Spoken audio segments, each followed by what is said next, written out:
What's up, you guys? Today I am reviewing the skincare line Summer Fridays. Summer Fridays was created by two bloggers who, after feeling like they had tried absolutely everything and couldn't find what they are looking for, decided to create a skincare line for tired, stressed out skin that was formulated with clean ingredients that would also give immediate results.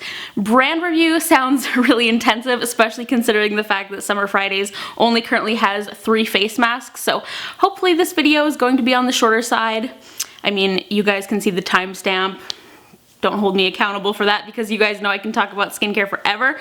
The brand is also vegan and cruelty free and free of parabens, silicones, sulfates, etc. Before we just jump right into it, all of the products mentioned in today's video will be linked in the description bar as always, and my skin type will also be down there too if you are new to my channel. So I'm going to go in chronological order of when the products were released. So we are starting off with their original product, which is the jet lag mask. I've had this mask since August of last year, so it is the product I have the most experience with. You can see I've put a really solid dent in it. Jet lag is a hydrating cream mask and it is meant to deliver rich hydration, combat dullness, and soothe the skin. It has the consistency of a thick moisturizer being formulated with shea butter. It is also formulated with a small amount of mint oils, so this does have a faint toothpastey kind of smell. I was a little bit nervous about this because that mint oil is there to provide a cooling, slightly tingling effect, and having really sensitive skin, sometimes when products are meant to be cooling, they verge more on burning for me personally, but I didn't actually have any issues with this, and I think it is worth noting that those mint oils are at the very bottom of the ingredient list, and the brand also kind of stresses that as well, it seems. It also contains chestnut extract, which is supposed to aid your natural skin cell turnover process and in turn give you a little bit of gentle exfoliation. So this is a mask that you are meant to apply, leave on for 10 minutes, and then wipe off the excess. It's the kind of consistency where you could definitely apply a little bit less and use it as an overnight mask. I personally have tried it that way, or you could apply an even smaller amount if you have drier skin and use it during the daytime, even under makeup. I know quite a few people like using this as kind of a primer. I'm going to include clips of me using all of these face masks, but I find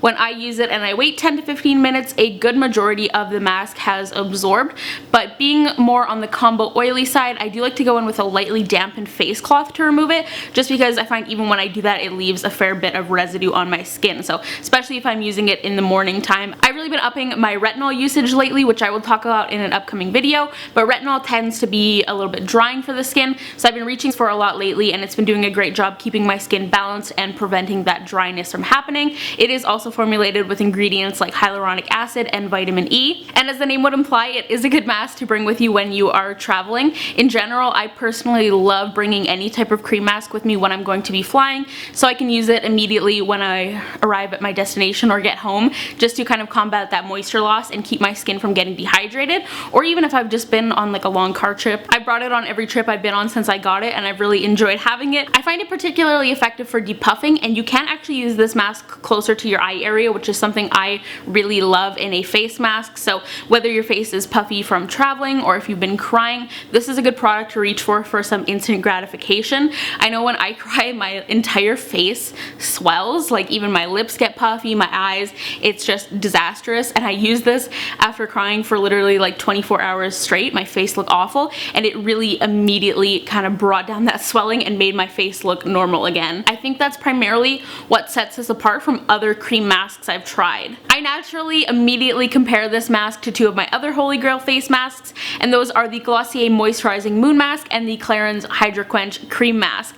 All of them have the same kind of vibe and a really similar consistency, and I feel like I see extremely similar results from all 3 of these masks. It's a little bit tricky for me because while I have really enjoyed using this and I find myself reaching for it often, the other 2 masks I mentioned are in like the $35 to $40 price range, and the jet lag is $59 Canadian, so I think that would keep me from repurchasing this product. If it was in the same range, I would definitely buy it again, but aside from the cooling aspects, I feel like the other masks do the exact same thing for me, and the depuffing isn't really enough for me to justify spending an extra $20 on personally. This is kind of in that weird category where like if someone bought it for me as a gift, I would absolutely be thrilled, or if I saw it in a value set, I would be more inclined to buy it.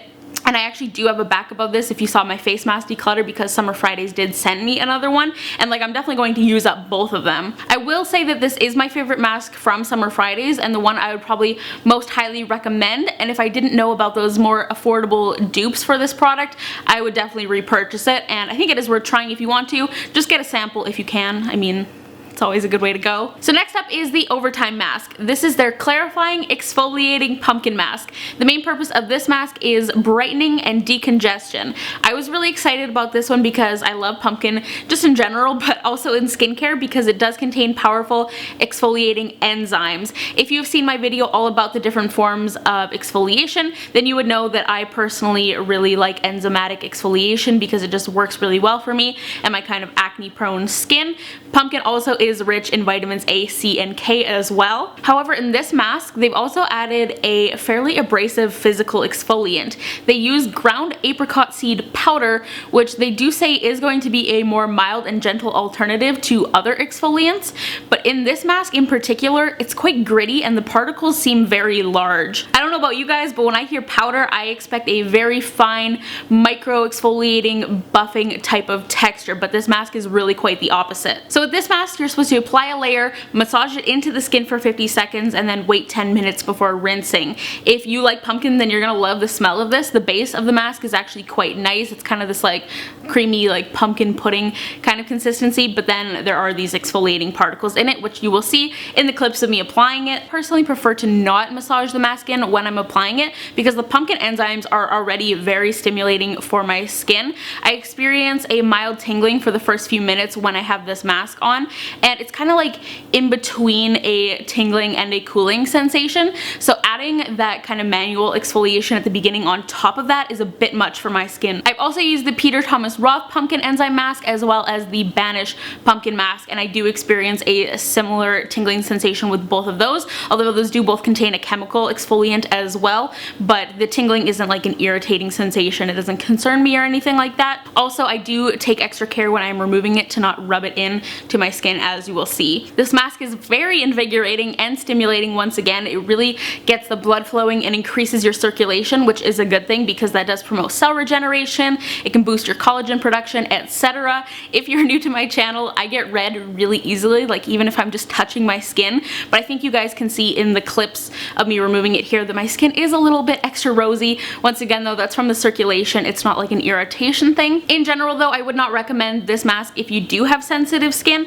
I've been trying it out for the past couple months and I am very in tune with my skin, so I kind of know when it's going to benefit me and when to avoid it. But if you're like newer to skincare and you don't kind of have that capability yet of knowing what's going to irritate your skin, you're probably not going to enjoy it. In terms of results, I honestly don't notice anything drastic. I don't see any real immediate brightening effects. I do feel like it does kind of perk up my skin a little bit and add a bit of life to it when it is looking a little bit dull, but I haven't noticed anything serious long term either. And while it really feels like you're getting in there and getting a deep exfoliation due to the roughness of it, I haven't noticed any change in the amount of congestion on my skin either. I actually do have some clogged pores on my nose and kind of a little bit on my forehead along my hairline right now, and I haven't seen any notable changes while using this mask. I honestly just feel like the particles in this are way too large to be effective, so I personally wouldn't repurchase it. I don't think it's worth the money. At the same time though, I have heard absolutely glowing reviews for this mask from people who don't have sensitive skin.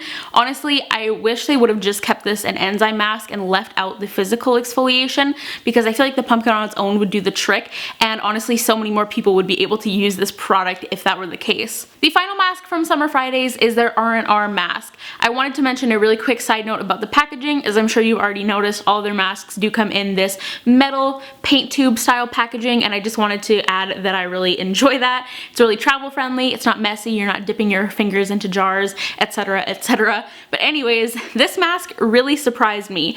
I knew that jet lag was a cream mask, I knew that Overtime was a pumpkin mask, so I kind of had a good idea of what to expect, but I didn't really know anything about this product before trying it, aside from the fact that it contained rose.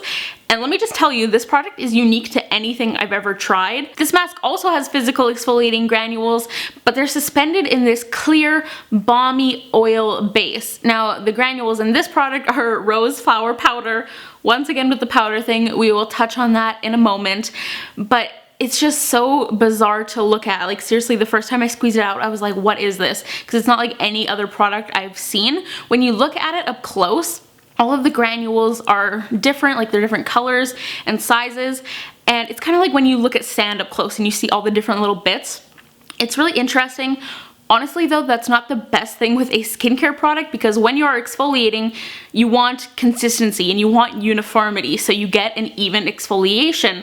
Products like this tend to do kind of an uneven job. So Summer Fridays says this is a 2-in-1 mask that will lovingly buff skin brighter before hugging it in a plush mix of restorative natural oils, which is a pretty apt description, honestly, for the consistency and how it looks. I was like, yeah, that makes sense. The oils include argan, safflower, sesame, avocado, and grapeseed oils, and it does also contain rose and vitamin C. This is another mask that you put on, leave it on for 10 minutes and rinse it off, and it does have a very subtle, clean rose scent. One thing I want to address is the fact that the ingredients for this mask include hydrogenated vegetable oil, and I saw some concerns about this. Now, when I first started using this mask, I did a lot of research on this because honestly, I had never seen vegetable oil included in the ingredients for a skincare product. So vegetable oil is used as an emollient, and emollients typically serve two different purposes depending on what specific ingredient you are looking at, and it either basically creates a protective film and barrier on the skin, or it can also soften up the skin's outermost layer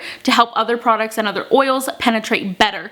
So what I deducted from my research was kind of the latter as far as I could tell for vegetable oil. So what I gathered is that it's not really going to penetrate the skin, it's just going to basically kind of act as a carrier oil and also provide some very superficial surface level hydration.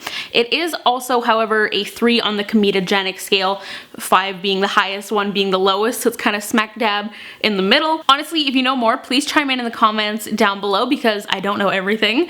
Once again, I had never seen this on a skincare product before, and I was pretty surprised to see it there, so I am definitely giving Summer Fridays a little bit of side eye, and I can understand why people are concerned given the reputation that hydrogenated vegetable oil has in food. But simply put, the general consensus that I saw for hydrogenated vegetable oil was bad in food, okay in skincare, won't really do much but could potentially clog your pores. Once again, correct me if I'm wrong and share your insight down below. But anyways, back to the exfoliating rose powder. Once again, the term powder would lead you to believe that it's going to be a very fine exfoliant, but once again, in this mask, the granules are quite large and gritty. The main difference between R&R and the overtime mask is the fact that the overtime mask is a lot more densely packed with these granules. You will see in the clips where I'm applying this that they are more sparse, they're very few and far in between, so by comparison, this mask does feel a lot more gentle than the overtime. It is also, of course, cushioned in that thick layer of oils, so I feel like that helps as well. I really like the feel of the base of this mask. It feels very soft and supple, and I do find the rose in this product soothing. However, it's very difficult to remove those rose powder granules when I'm just using a face cloth. So I find whenever I use this mask, I also have to go in afterwards, go to the sink, and really splash my face with water thoroughly, just so none of those little bits are left on my face.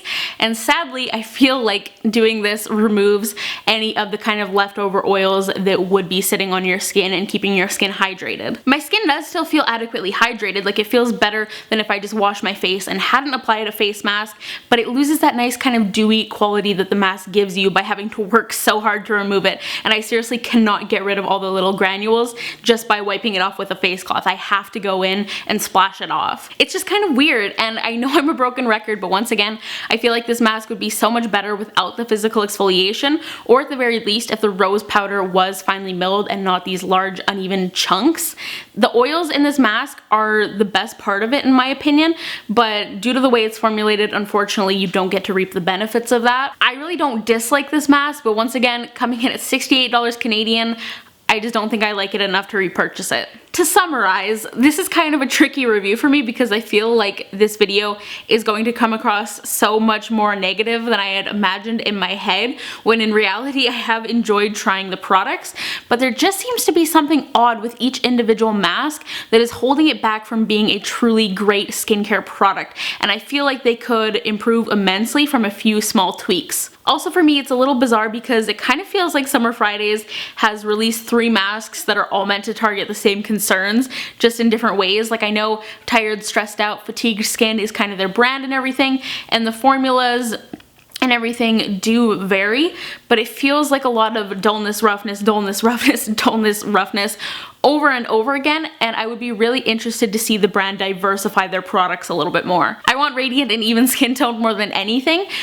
but I feel like they're not strongly delivering on any of those concerns, so it would be interesting to see them branch out a little bit more. I hope that makes sense. I also do want to add that none of these masks broke me out personally, because that is something I have seen a fair bit in the reviews for each one of these masks. Like, the reviews on them are quite polarizing, so I just want to say no breakouts here. Take this video for what you will. I know a ton of you guys do really listen to my opinion and my reviews, and that's very important to me, but I do always want to stress that you should take my thoughts and anyone else's thoughts for that matter with a grain of salt and ultimately decide what's going to work best for you. You know, like if there's a product I really hate but it sounds like it might be a great fit for you, then I think it is still worth trying. Ultimately, you have to decide that for yourself and see what's going to work for your skin. Just do it somewhere where you can get a sample, or somewhere that has a really good return policy if you can. Anyways, that's going to be it for today's video. I hope you have found this helpful and informative as always. Once again, all of the products mentioned today will be linked in the description box if you want more info, but give this video a thumbs up if you enjoyed it. Go follow me on social media. I'm at SariReanna on Twitter and Instagram, and subscribe down below if you are new, but I will talk to you guys in the next one.